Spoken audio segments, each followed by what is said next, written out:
예수께서 무리를 보시고 산에 올라가 앉으시니 제자들이 나온지라. 아멘. 성경 66권 가운데 제일 첫 번째 책인 창세기는 50장으로 구성되어 있는 성경 안에서도 비교적 큰 책 중에 하나입니다. 창세기를 구분하는 방법은 몇 가지가 있는데 그 중에 하나는 히브리어 톨레돗이라는 단어로 구분하는 것입니다. 톨레돗은 한글 성경에 내력, 대략, 역사, 족보 이렇게 여러 개 다양한 한글로 번역이 되는데 이 톨레돗이라는 히브리어는 창세기 안에 모두 11번 언급되죠. 톨레돗을 중심으로 창세기를 구분한다면 10부분으로 나눌 수가 있습니다. 저는 개인적으로 이 구분법을 참 좋아해요. 강의할 때도 이 구분법을 참 좋아하는데 사실은 이것보다 더 일반적인 창세기 구분법은 네 사건과 네 인물로 나누는 것이죠. 1장부터 11장에는 네 사건, 12장부터 50장에는 네 인물. 네 사건이라는 것은 창조, 타락, 홍수, 바벨탑. 네 인물이라는 것은 우리가 너무너무 잘 아는 아브라함, 이삭, 야곱, 요셉. 이렇게 네 사건과 네 인물로 나누는 것이 창세기를 구분하는 가장 일반적인 방법이죠. 근데 창세기 1장부터 11장에 언급된 이 네 사건을 자세히 살펴보면은 어떤 패턴이 있다는 것을 쉽게 발견하게 됩니다. 죄, 심판, 하나님의 구원. 이것이 사이클을 이루면서 나오는 것을 알 수가 있죠. 첫째, 아담과 하와가 하나님께서 금하신 선악과를 먹음으로 말미암아 하나님을 거절해요, 거역해요, 반역해요. 그래서 하나님은 그 죄에 대해 심판하시죠. 아담과 하와는 에덴 동산에서 추방됩니다. 그러나 아담과 하와가 지은 죄는, 잘 들어보세요, 하나님의 심판으로 끝나지 않고 하나님께서 아담과 하와에게 가죽옷을 지어 입히심으로 말미암아 회복, 보호, 구원으로 끝나요.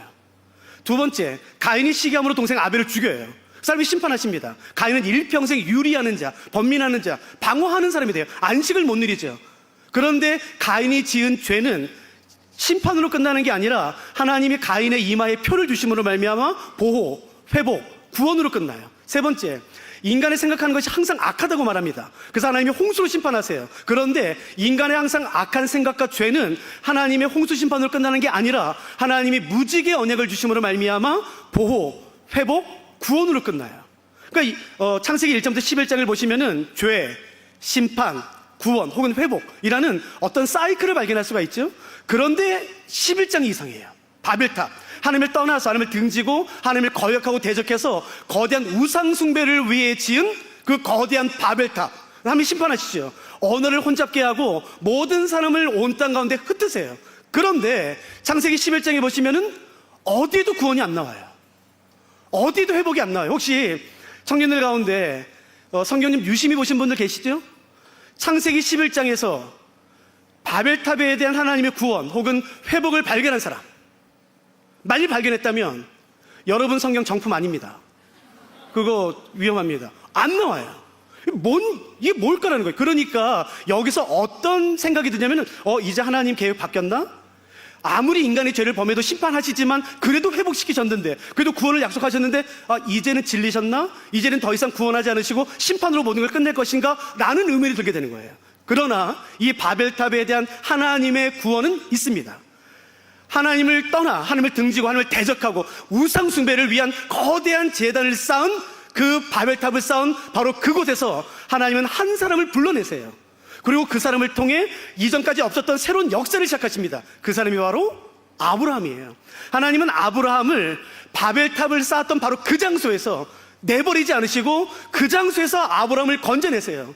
그리고 이전까지는 하나님은 수동적이었지만 이제 하나님이 능동적으로 적극적으로 개입하시면서 그 구원을 이뤄 가십니다. 하나님이 아브라함을 부르신 가장 중요한 목적 중에 하나는 아브라함을 통해 모든 민족과 열방을 축복하기 위해서예요. 아브라함을 축복의 통로로 삼아서 하나님이 주고 싶은 그 간절한 축복을 아브라함을 통해 모든 사람들에게 주길 원하시는 것이에요.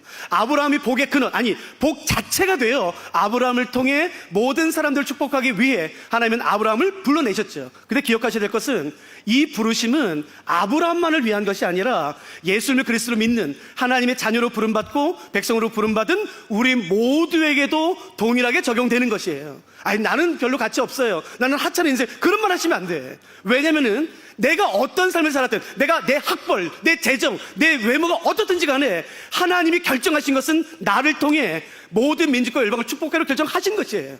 내가 어떠든지 간에. 그러니까 여러분 열등감에 빠지지 마세요. 뒤로 물러나 16권대 빠지지 마세요. 내가 물러나면은 이 세상은 축복을 받지 못하는 겁니다. 하나님은 나를 통해, 우리를 통해 세상의 모든 민족과 열방을 축복하기를 원하세요. 우크라이나 난민처럼. 난민은 아니겠지만 그 아픔을 가진 사람들처럼 축복하기 원하시는 것이에요. 누가 상상했겠습니까? 이거를. 하나님은 우리가 복이 되길 원하세요.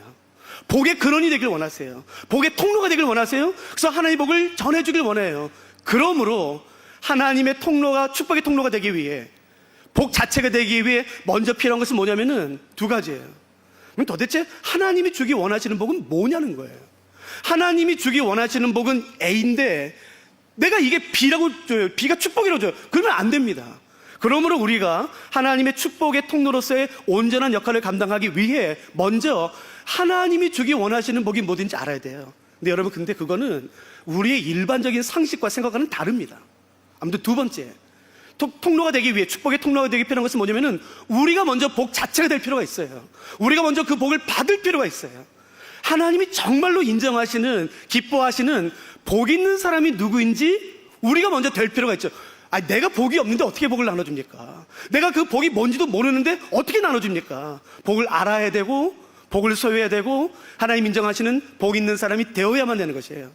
감사하게도 이 비결과 이 비밀이 담겨 있는 성경이 오늘 본문인 마태복음 5장입니다.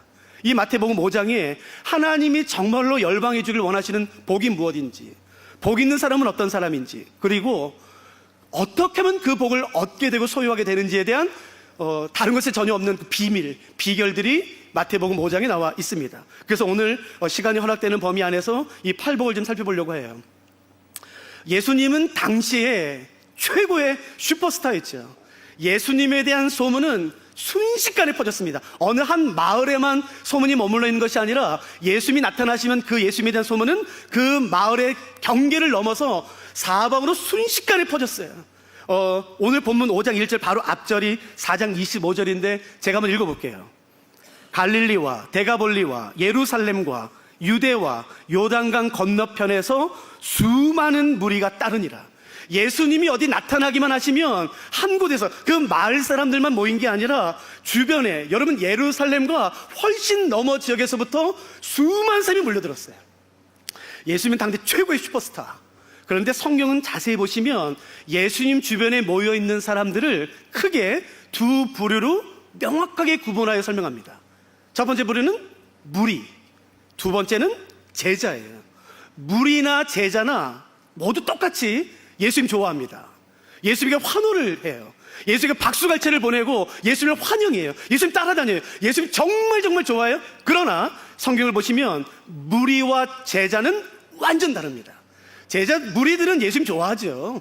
예수님 환영하죠. 예수님 나타나면 얼른 가죠. 무리들은. 그러나 예수님의 말씀이 자신의 생각과 다르면 굳이 자기의 생각을 바꾸면서까지 예수님을 따르고 싶어 하지는 않아요.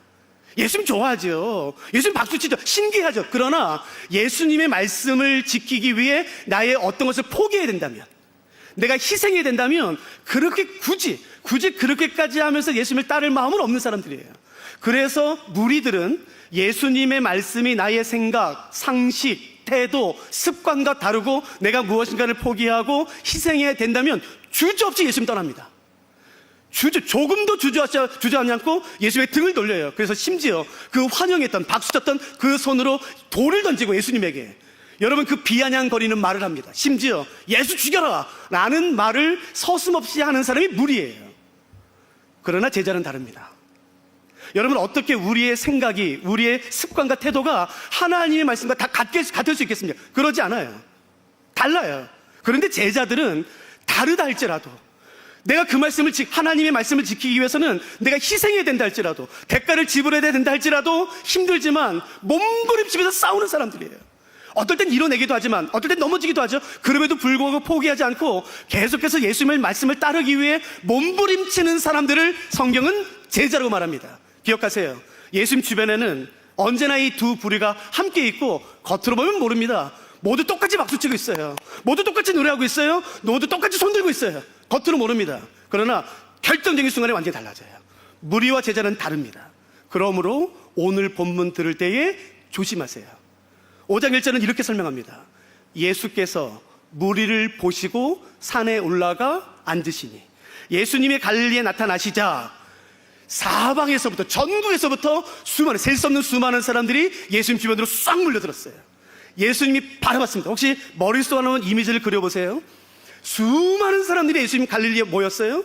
예수님이 무리를 보셨어요. 무리를 보시고 산에 올라가셔서 앉으십니다. 그 올라가셨다는 말씀이 50m인지 100m인지 500m인지는 모르겠지만 무리를 보시고 무리를 떠나 산에 올라가 앉으셨어요.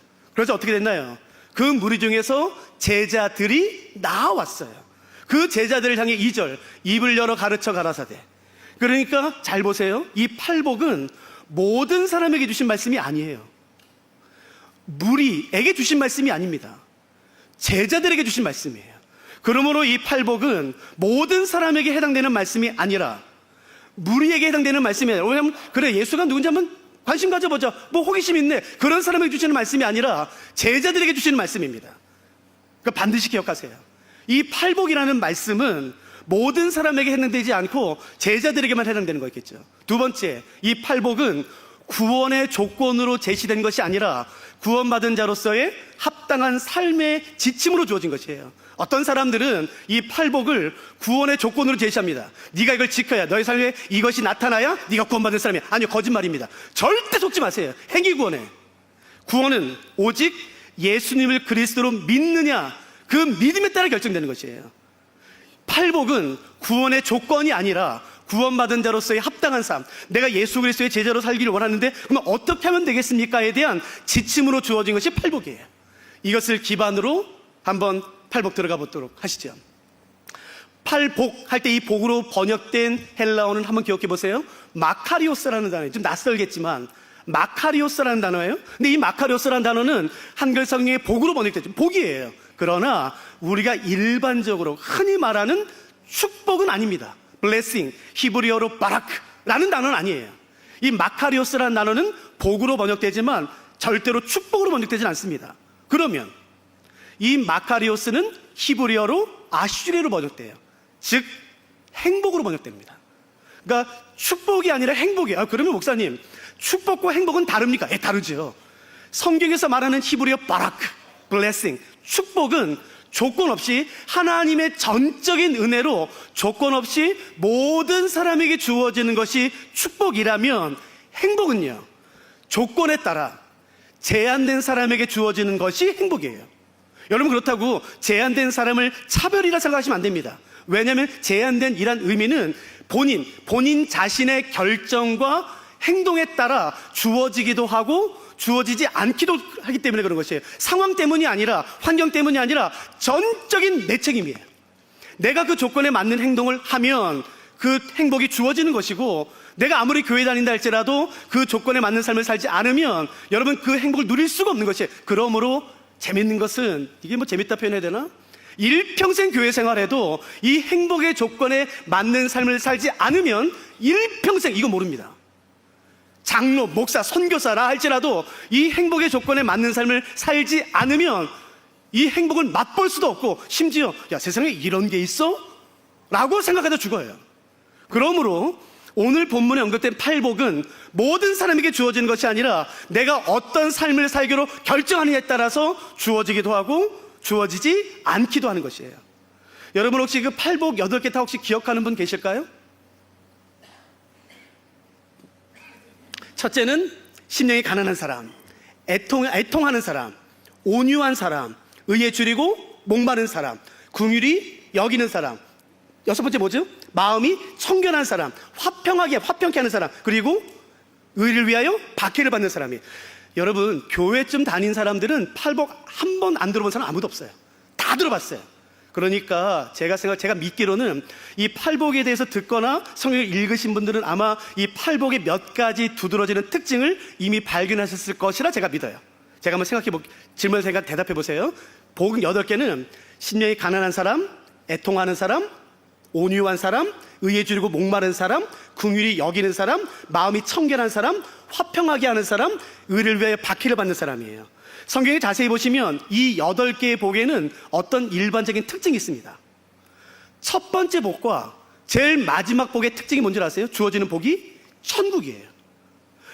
첫 번째 복과 제일 마지막 8번째 복은 천국으로 똑같아요. 그러나 2번째부터 7번째는 복이 각각 다릅니다. 애통하는 자에게 주어진 것은 위로, 온유한 자에게는 땅이 기업으로 주어지고, 위로를 받을 뿐만 아니라 마음이 청결한 자는 하나님을 보고 하나님의 아들이라 일컬음 받고 배부르게 되는 2번째부터 7번째 복은 각각 다 다르지만 첫 번째와 8번째 복은 천국을 소유한 것으로 똑같습니다. 즉 형태가 어떻게 되어 있냐면 인클루저처럼 제일 처음과 제일 마지막이 천국을 소유하는 이 복이 나머지 6개의 복을 감싸는 형식으로 되어 있어요. 마치 어미새가 새끼새를 감싸는 것처럼 천국을 소유하는 이 복이 양쪽 끝에 놓여서 중간에 있는 6개의 복을 감싸게 되어 있습니다. 그러므로 이 8개의 복 중에서 가장 중요하고 가장 기본이 되고 기초가 되고 긴급한 것이 천국을 소유하는 것이다 라고 말하는 것이에요. 또 하나는 특징, 아마 성경을 자세히 유심히 보신 분들은 발견하셨겠지만 첫 번째 복과 제일 마지막 복이 똑같이 가지는 특징은 뭐냐면은 8개의 복 중에 첫 번째와 8번째 복만 시제가 현재로 되어 있습니다. 나머지 2번째와 7번째는 2번째부터 7번째는 미래로 되어 있어요. 자, 첫 번째, 심령이 가난한 자는 복이 있나니 천국이 그들의 것, 지금 현재로 되어 있어요. 제일 마지막 의를 위하여 박해를 받는 자는 복이 있나니 천국이 그들의 것, 현재로 되어 있어요. 2번째 복이 뭐죠? 애통하는 자는 복이 있나니, 복의 내용은요, 위로를 받을 거예요. 의에 줄이고 목마른 자는요, 배부를 거예요. 온유한 자는요, 땅을 기업으로 받을 거예요. 마음이 청결한 자는요, 하나님을 볼 거예요. 화평케 하는 자는요, 하나님의 아들이라 일컬음을 받을 거예요. 2번째부터 7번째는 다 미래형이에요. 그러나 첫 번째와 마지막 8번째만큼은 현재형으로 되어 있습니다. 그러므로 이 8복은 복의 현재성과 복의 미래성이 균형을 가지고 있다는 걸 알 수가 있겠죠. 그럼에도 특히 천국을 소유하는 복이 미래형이 아니라 현재형으로 언급되어 있다는 것은 이 복의 긴급성, 긴박성, 중요함, 다른 무엇보다도 가장 우선적으로 얻어야 되는, 가져야 되는 복임을, 가장 중요하고 기초가 되는 것임을 분명히 말하는 것을 알 수가 있겠죠. 그러니까 기억해 보세요. 8복은 복의 현재성과 미래성이 균형 잡혀 있어요. 마치 제가 지난번에 설명드렸던 하나님의 나라의 현재성과 미래성처럼 그 균형을 가지고 있다고요. 이것은 사실은 신약성경 27권 전체를 이용하는데 아주 중요한 관점 중에 하나예요. 오늘 우리가 이걸 설명하지 못하겠지만 지난번에 제가 설명했으니까 여러분 기회가 되신다면은 하나님 나라의 현재성과 미래성, 그리고 여기 언급된 8복, 복의 현재성과 미래성의 상관관계가 어떻게 되는지 반드시 묵상하셔야 돼요. 기가 막히게 재밌습니다. 그러면 이게 너무너무 재밌어요. 그러니까 꼭 지금은 못하겠지만 여러분 꼭 시간을 내서 한번 공부하도록 제가 권면해드리고 싶습니다. 자, 이제 한번 첫 번째 복부터 한번 들어가 볼까요? 첫 번째 복이 뭔가요? 심령이 가난한 자는 복이 있다는 거예요. 가난하다라는 건 저도 여러 번 말했지만 가난하다라고 번역된 헬라어는 푸토코스라는 단어예요. 쉽지요? 푸토코스라는 단어예요. 근데 이 푸토코스라는 단어는 신약 학자들이나 오늘날 많은 목회자들이 두 가지 측면에서 설명하고 해석하는 것을 좋아해요. 첫 번째 측면은 첫째, 비어있는 상태를 의미합니다. 굉장히 정적이에요. 그리고 수동적인 개념이에요. 비어있는 상태. 그러나 또 다른 해석은 뭐냐면은 정적이 아니라 동적이에요. 수동적이 아니라 능동적입니다. 왜냐하면은 이 푸토코스라는 단어를 비어있는 상태로 해석하지 않고 간절함과 절박함으로 하나님을 갈망하고 바라는 것이라고 해석하기 때문에 그래요. 푸토코스는 두 가지로 해석할 수가 있어요. 비어있는 상태 혹은 간절함과 절박함으로 하나님을 갈망하고 바라는 것. 근데 사실은 푸토코스에는 이 두 가지 뜻이 다 있습니다. 문제는 그게 아니에요. 이게 진짜 복이냐는 거예요. 여러분, 부족한 게 복이에요? 비어있는 게 복이에요? 무엇인가를 바래서 징징거리는 게 복이에요? 나 줘, 이거 졸졸 쫓아다니고. 그게 무슨 복이야?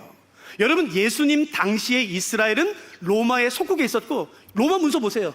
시중에 나와 있는 로마 당시에 기록된 어느 문서를 봐도 여러분, 이건 복이 아닙니다. 수치지, 모욕적인 것이지, 부정적인 것이죠. 이건 복이 아니에요. 근데 예수님이 그걸 복이라고 말하는 거예요. 그러니까 아까 제가 말했던 거 기억하세요. 우리가 예수 그리스도의 복의 통로가 되기 위해 먼저 필요한 것은 정말 하나님이 주기 원하시는 복이 무엇인지 정확히 아는 것이에요. 성경에서 말하는 복은 우리의 상식과 다릅니다. 근데 아무튼 예수님은 이게 복이라고 해요. 두 번째, 애통하는 자는 복이 있대. 펜디오란 단어인데요, 슬퍼하다, 안타까워하다, 울다예요. 그게 무슨 복이야? 징징거리고 애처럼. 그게 뭔 복이야? 그건 부정적이죠. 그건 연약한 거지, 유약한 거지. 그건 아니지. 그건 가지면 안 되지. 여러분, 정확히 애통하다는 뜻이 뭐냐면은, 뜻은요, 내게 있어야 되는데 없는 것으로 안타까워하는 것이에요. 없어야 되는데 있는 것으로 인해서 안타까워하는 것을 펜데오, 애통이라고 말해요. 이게 무슨 복이냐는 거예요. 누구도 원하지 않는데.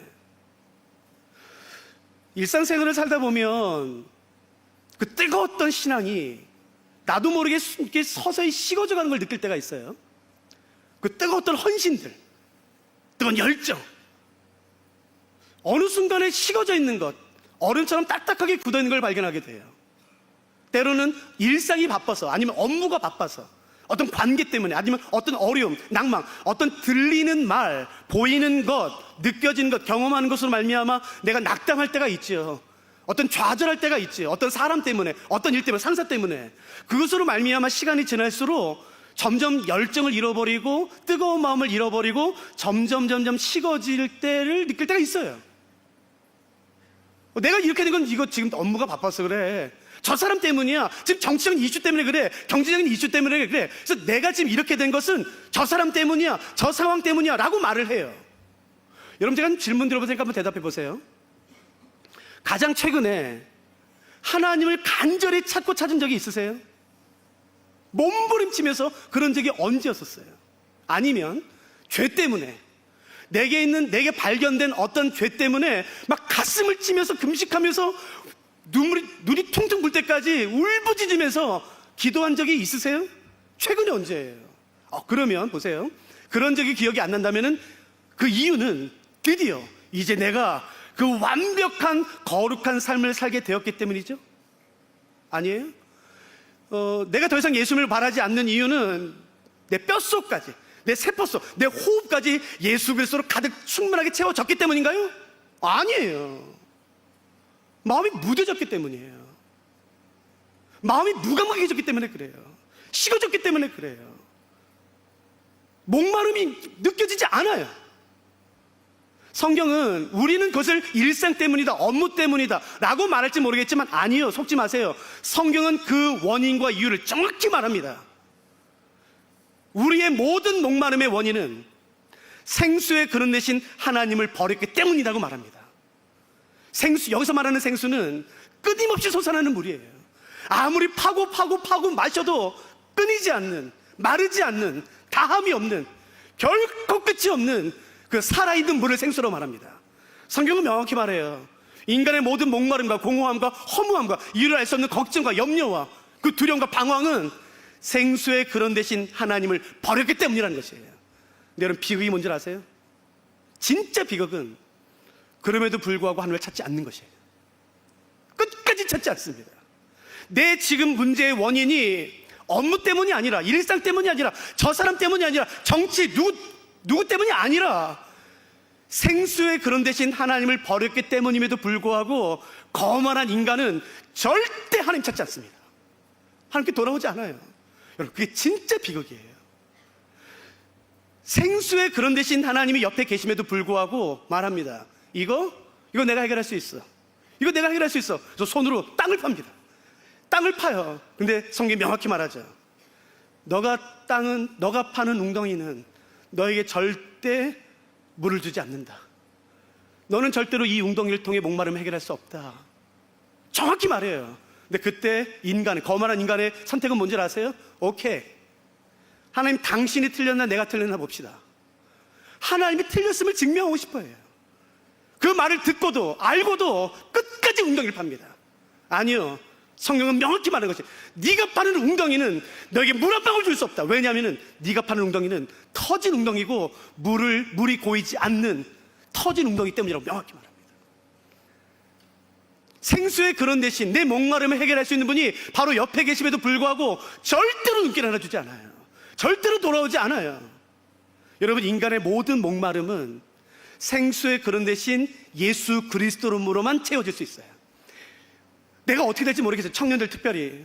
내가 지금 어디, 내가 이 학교를 나오고 이 직장 이후에 어떤 걸 해야 될지 모르겠어. 방황하죠. 길이 안 보여요. 여러분, 그 길의 방향은 유튜브를 본다고 해결되지 않아요.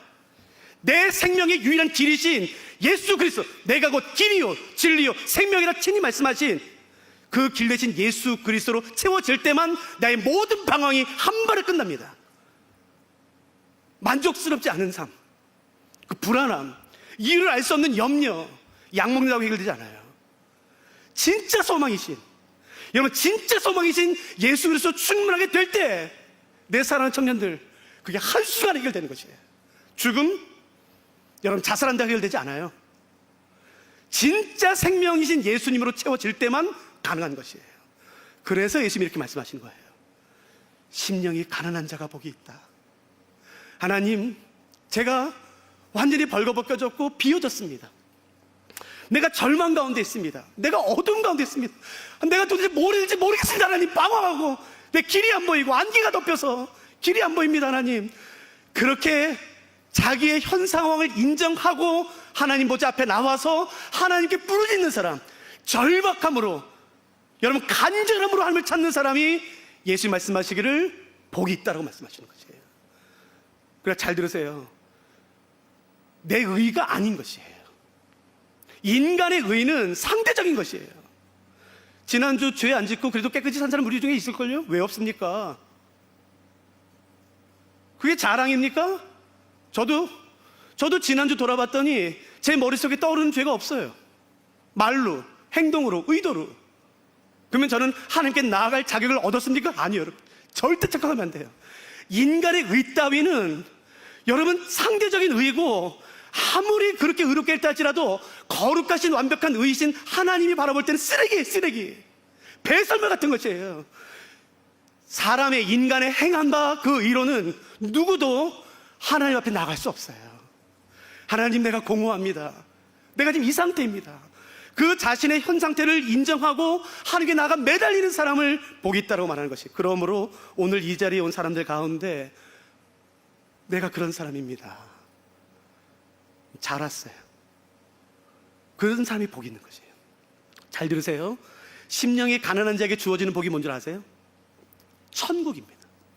천국은 문자 그대로 하나님의 나라 혹은 하나님께서 다스리는 나라예요. 아니요, 저는 그렇게 해석하고 싶지 않아요. 문자 그대로 그렇죠. 천국은 들으세요. 하나님 나라, 하나님이 다스리는 나라예요. 그러나 복음서, 마태마가 누가 요한, 복음서 안에서 하나님 나라는 또 다른 의미를 갖습니다. 무엇인지 빨리 한번 찾아볼까요? 마태복음 24장. 화면이 나가겠지만 그래도 성경 있으신 분은 밑줄 그어놓으세요. 마태복음 24장 32절 33절을 읽어드릴 테니까 여러분 잘 들으셔야 됩니다. 제가 읽겠습니다. 무화과나무의 비유를 배우라. 그 가지가 연하여지고 잎사귀를 내면 여름이 가까운 줄을 아나니 이와 같이 너희도 이 모든 일을 보거든 인자가 가까이 곧 문 앞에 이른 줄 알라. 여기서 말하는 인자, 사람의 아들은 예수님을 의미합니다. 예수님 말씀하세요. 야야, 너네 이런 일이 일어나는 것을 보거든 기억해. 인자, 곧 예수님이 문 앞에 이른 줄 알아 라고 마태복음은 말해요. 여러분, 이 동일한 말씀이 마가복음 13장에 쓰이는데 똑같습니다. 토시 하나 틀리지 않고 똑같이 써요. 그러나 이 말씀이 누가복음 21장에 쓰이는데 거기에서는 인자라는 말 대신에 다른 말이 나옵니다. 그 말이 뭔지 여러분이 한번 찾아보세요. 인자라는 단어 대신에 어떤 말이 쓰였는지 제가 읽어볼게요. 이에 비유로 이르시되 무화과나무와 모든 나무를 보라. 싹이 나면 너희가 보고 여름이 가까운 줄을 자연히 아나니 이와 같이 너희가 이런 일이 일어나는 것을 보거든 하나님의 나라가 가까이 온 줄 알라. 인자 대신에 쓰인 단어가 뭔가요?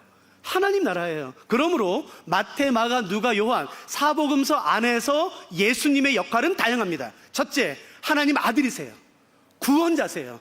구약에 언급된 바로 그 메시아, 하나님의 어린 양이세요. 동시에 예수님 자신이 하나님 나라입니다. 그래서 예수님은 사람들에게 다가가시면서 이렇게 말씀하세요. 예수님 자신이 사람들에게 다가가시면서 회개해라, 천국, 하나님 나라가 가까이 왔다는 것이에요. 예수님 자신이 하나님 나라기 때문에. 이해되셨어요? 그러면 이 이해를 다시 마태복음으로 가져가겠습니다. 심령이 가난한 자는 복이 있나니 천국이 그들의 것이래요. 그러면 예수님이 주길 원하시는 복은 뭔가요? 예수님 자신입니다. 그 안타까워하는 마음, 울부짖는 마음, 나의 상황을 인정하고 하나님께 매달리는 사람, 절박감으로 주님, 내가 주님 아니면 아무것도 아닙니다. 내 학벌, 내 재능, 내 외모, 내 배경 아무도 필요 없습니다. 주님이 필요합니다 라는 절박함으로 주께 간구하는 사람에게 하나님이 주시는 복은 뭐냐면은 하나님 자신인 것이에요. 우크라이나 캠프 섬기는 사람들 기억하세요.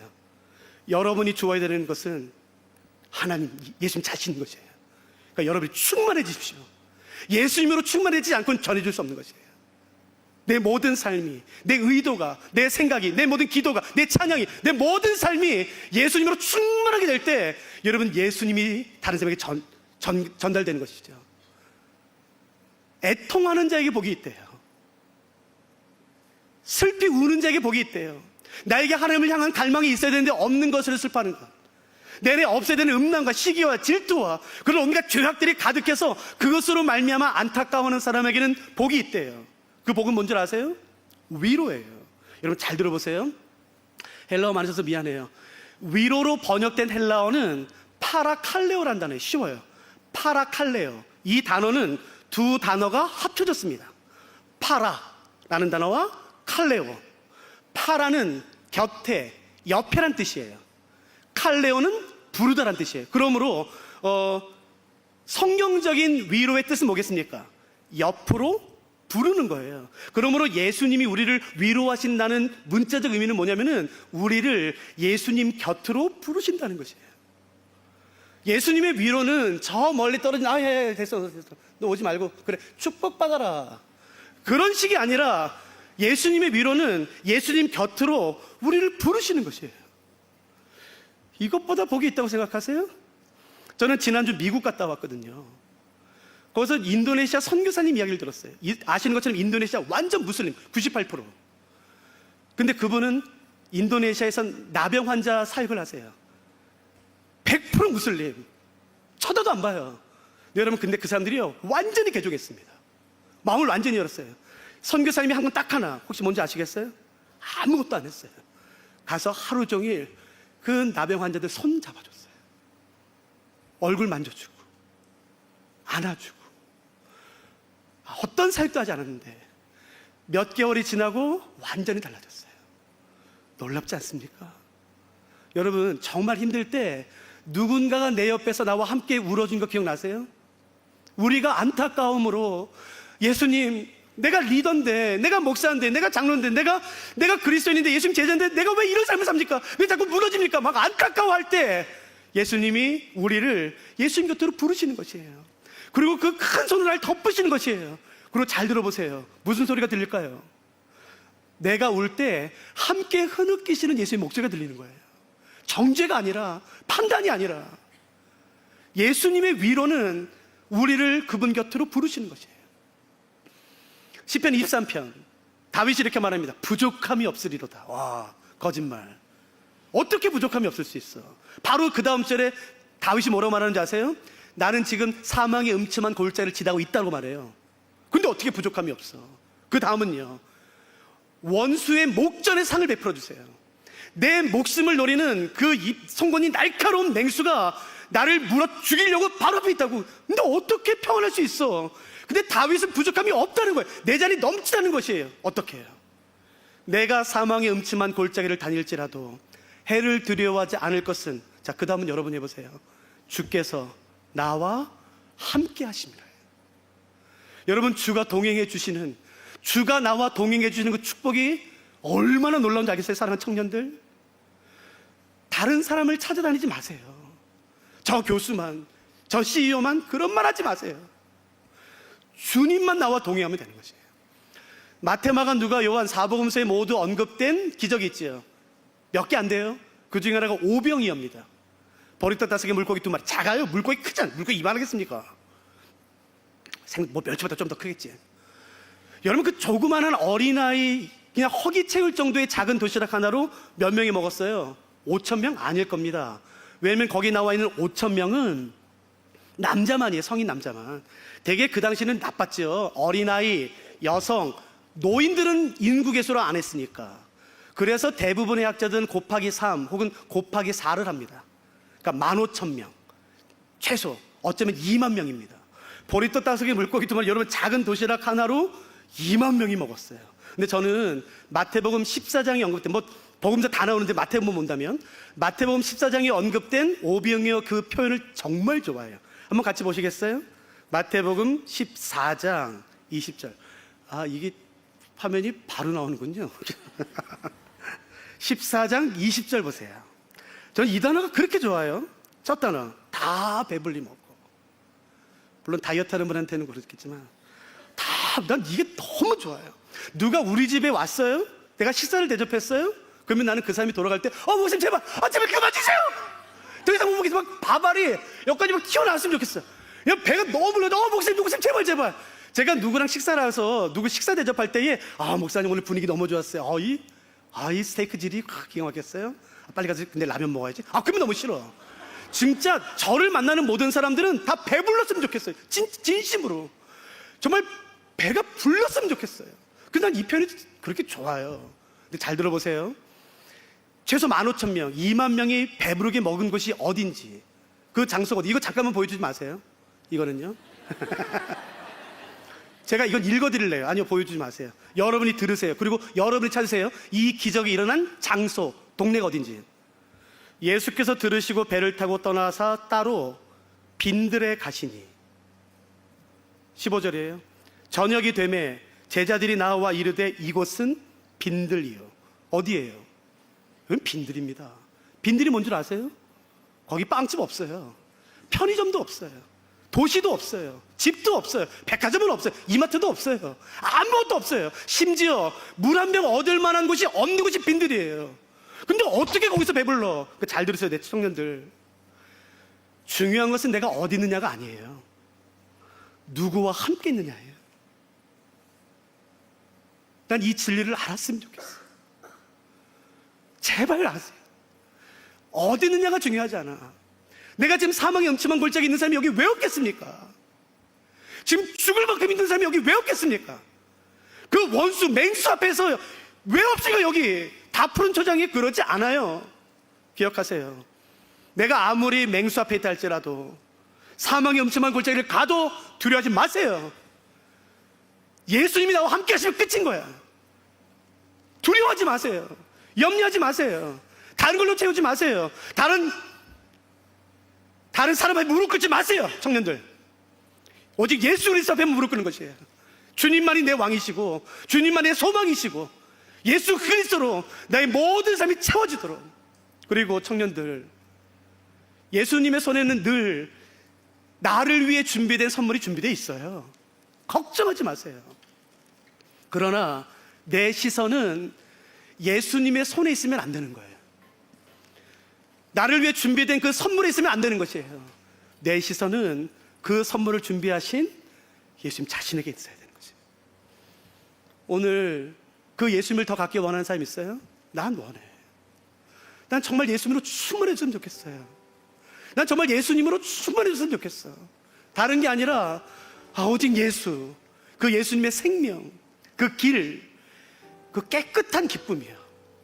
여러분, 그 깨끗한 기쁨이 있잖아요. 그 소망, 그 생명으로 우리가 충만해지길 원하는 것이죠. 사랑하는 청년들, 지금 기도한 긴급한 기도 제목이 많겠지만 아니, 우리 오늘 예수님으로 충만해지도록 같이 기도합시다. 우리 같이 찬양하면서 이 찬양이 오늘 우리의 기도가 될 수 있도록, 우리의 간구가 될 수 있도록 같이 찬양하면서 기도하십시다. 무명이어도 공허하지 않은 것을 예수 안에 난 만족함이라. 가난하여도 부족하지 않은 것을 예수 안에 오직 나는 부요함이라. 고난 중에도 견뎌낼 수 있는 것은 주의 계획 믿기 때문이라. 실패하여도 일어설 수 있는 것은 예수 안에 오직 나는 승리함이라. 예수로 난 예수로 충만하네. 난 예수로 충만하네. 난 예수로 충만하네. 영원한 왕 내 안에 살아계시네. 우리 한 번 더 고백합니다. 무명이어도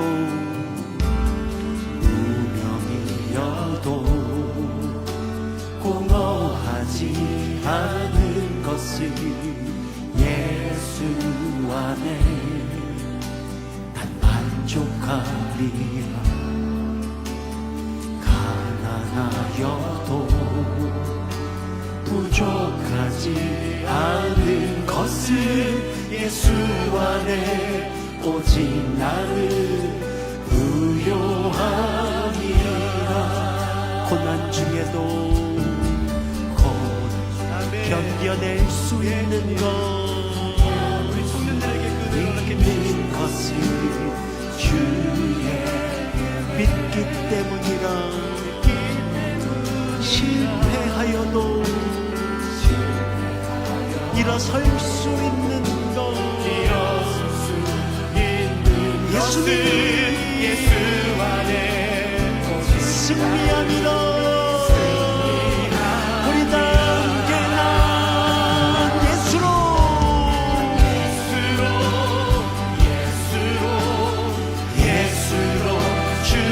충만하네. 난 예수로 충만하네. 난 예수로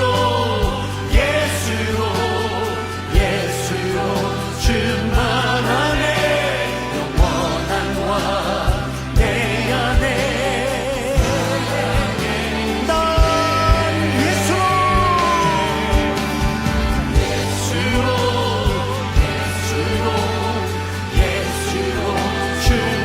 충만하네. 난 예수로 충만하네.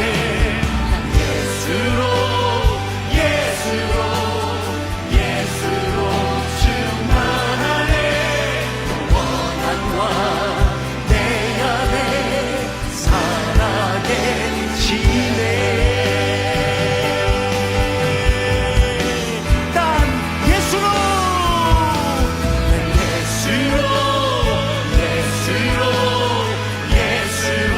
충만하네. 난 예수로 충만하네. 난 예수로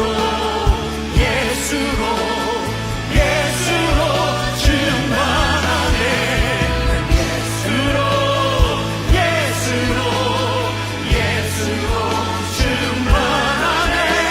영원한 왕 내 안에 살아계시네. 난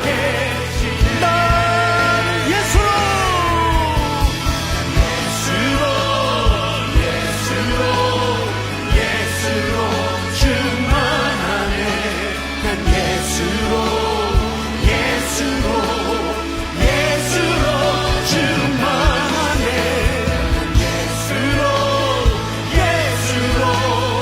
예수로 충만하네. 영원한 왕 내 안에 살아계시니. 우리 한 번만 같이 기도하십시다. 여러분, 이 말씀을 기억하십시오. 무명한 자 같으나 유명한 자여, 죽은 자 같으나 보라 우리가 살아있고, 징계를 받은 자 같으나 죽임을 당하지 아니하고, 근심하는 자 같으나 항상 기뻐하고, 가난한 자 같으나 많은 사람을 부유하게 하고, 아무것도 없는 자 같으나 모든 것을 가진 자로다. 이것이 바로 우리인 것입니다. 예수 그리스도를 소유한 사람, 예수 그리스도 충만하게 된 사람인 것이, 우리 다른 거 구하지 말고 하나님 나의 모든 삶, 일주일 나의 모든 삶이 예수로 충분하게 하시고 그 생명과 소망과 길로 충분하게 달라고 우리 같이 부르짖어 기도하시며 주 앞에 나가시겠습니다. 같이 기도하시겠습니다. 예수님, 우리 사랑하는 청년들이, 새벽이라도 주의 청년들이 예수로 충분하게 되게 해주셔서 다른 것이 아니라 우리가 주의 아니라 다른 것이 아니라 오직 예수로, 오직 예수로 충분하게 되게 하여 주시옵소서. 그러지 못할 때 행동하게 하시고 치며 회개하게 하시고 하나님 어디 주 앞에 나와주고 도와주시옵소서. 주 외에 다른 곳으로 만족하지 않습니다. 하나님, 세상 모든 하나님 도와주시옵소서. 우리 사랑하는 모든 청년들 가운데 예수님의 그 비밀을 깨닫게 하시고 그 생명 대신, 그 빛 대신 예수로 말미암아 하나님 새롭게 될 수 있도록 도와주시옵소서.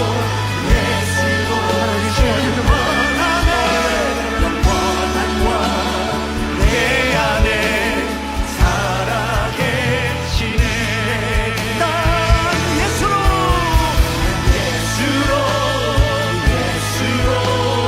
예수로 세상 모든 풍파도, 세상 모든 두렵지 않아.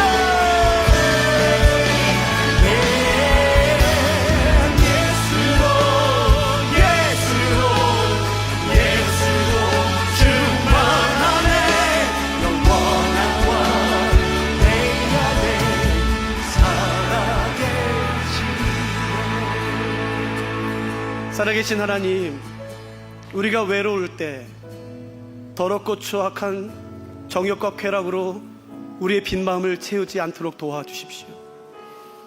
깨끗한 거룩한 기쁨이신 예수로 충만하게 될 수 있도록 도와주십시오. 절망 가운데 있을 때, 우울 가운데 있을 때, 좌절 가운데 있을 때, 어둠 가운데 있을 때에 어둠과 싸우지 말게 하십시오. 그냥 빛이신 예수 그리스도로 충만하게 되게 하여 주시옵소서. 그래서 사랑하는 우리 청년들, 그 어둠이 물러가게 하시고 절망이 짓밟히게 하시고 소망으로 그 낭망함을 이기는 승리의 비결을 깨달아 알 수 있도록 도와주십시오. 이때 안 배우면 우리가 언제 배우겠습니까? 죽음을 생명으로 채우게 하시고 어둠을 빛으로 채우게 하시며 방황을 예수 그리스도의 길로 채우는 사랑하는 우리 청년들 될 수 있도록 도와주셔서 이번 한 주간도 예수로 충만한 삶 살다가 승리하다가 우리 다음 주에 모여 또 주 앞에 한 목소리로 예배 드릴 수 있도록 도와주시옵소서. 사랑하는 예수 그리스도의 귀하신 이름으로 함께 기도드렸습니다. 아멘.